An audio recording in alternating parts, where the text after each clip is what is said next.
I'm Sir Dinosaur from Planet X, and now it's time for a movie review. This movie has lots of bats in it. So there's a little kid named Bruce in a place called Gotham City, and he goes to the opera with his parents, and he's scared of bats because of this one time he fell down a well and there were bats everywhere. So his parents take him out of the opera and they go into an alley, and his parents get brutally murdered by a criminal named Joe Chill.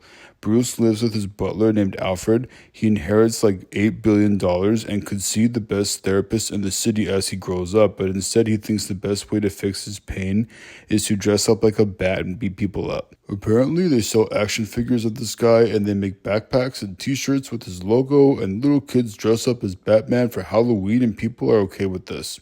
I don't get it. Anyway, Bruce wants to get revenge, but Joe Chill gets killed by the mafia. Bruce has a friend named Rachel who says he should move on with his life, but Bruce is like, nah, I'm gonna go in the mountains and learn how to fight people.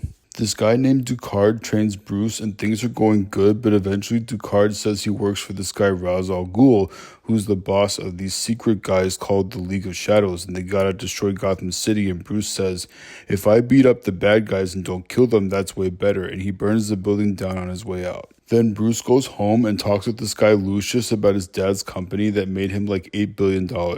Bruce admits that he wants to put on a bat costume and fight people, and Lucius says, cool, let me help, you could drive around in a tank. Also, there's this evil doctor guy who makes a poison gas that gives people nightmares. Bruce starts putting on his weirdo costume and people call him Batman, and sometimes he puts on a tuxedo and acts like a boring rich guy with no friends. Wait a minute. Wouldn't a lot of people want to be Bruce's friend? He's got a big house and cool cars and like $8 billion. People in Gotham seem to want that stuff since there's a lot of criminals, but nobody's applying to be Bruce's personal assistant.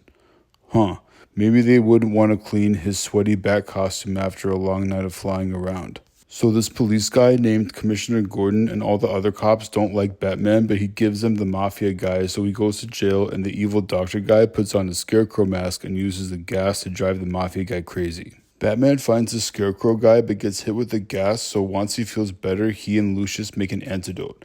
But the scarecrow guy works for Ra's al Ghul, who is the same person as Ducard apparently, and Ra's goes to Bruce's birthday party and burns his house down. Ra's and the scarecrow guy have a complicated plan to put the nightmare gas in the water supply, and they kidnap Rachel, who's also a lawyer now, but Batman saves Rachel and he says, I'm Batman, and she's like, what the heck? And Batman looks at Ra's al Ghul and he says, hey, so other bad guys get to go to the hospital after I beat them up, but you're gonna die in a train crash. Afterwards, everybody close to Bruce decides that it's okay for him to be a violent weirdo with no friends who dresses up like a rodent.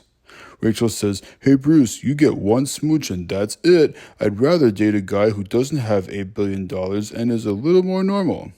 I think that's fair. Dressing up like a bat and beating people up is not the best way to deal with your problems, so this movie is not for kids.